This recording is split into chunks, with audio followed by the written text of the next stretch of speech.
Fair value gaps. Today we're going to go through some examples of what they are, what they look like, and how they can have price react off of them, as well as the theory behind why do they work, the more technical, answering some questions of why. First, let's start with examples and learn what they look like. A fair value gap, simply put, is a gap between the two wicks on a body. It is a candlestick pattern, and we can identify it as such. This middle candle has the fair value gap. The gap is from the top of this wick to the bottom of this wick in a series of 3 bullish candles. This is the gap. And we can take the same example from the bearish side.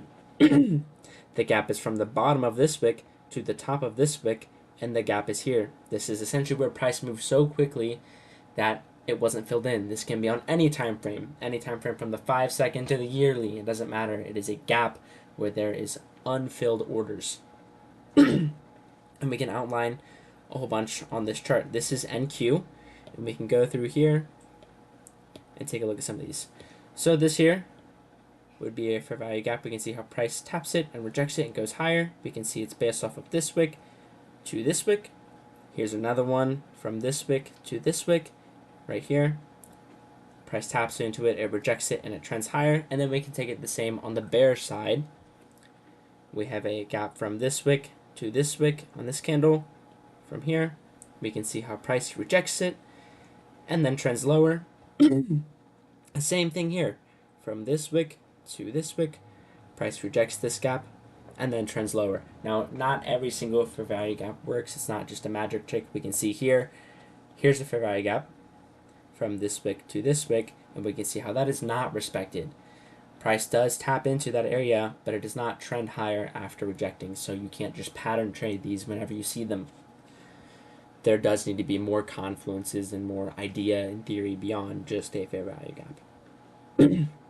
So the theory of how a fair value gap works, it is essentially just this gap in price where traders, institutions, whoever, they miss it. There is an imbalance. Price moves quickly and not all the orders are filled. So from this range, from here to here, we have this sad little guy. He missed his order. He wanted to place an order and get into stock, future, whatever, in this price range, and he missed it. So he wasn't able to get in, but he's patient, so he's going to wait.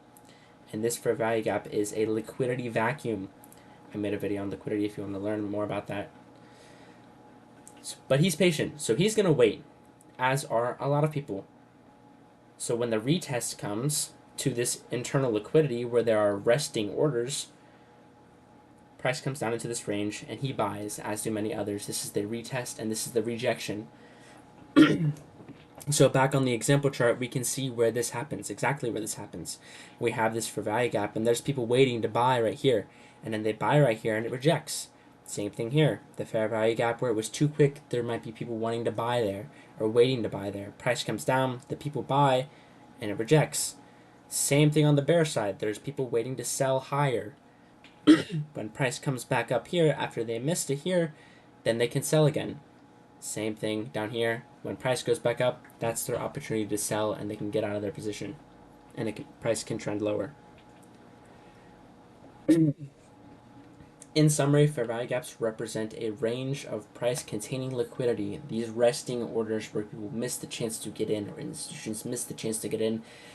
There's internal liquidity lying within here. It's a good way to think about it as unfinished business. That's the internal liquidity. And as we know, markets target liquidity.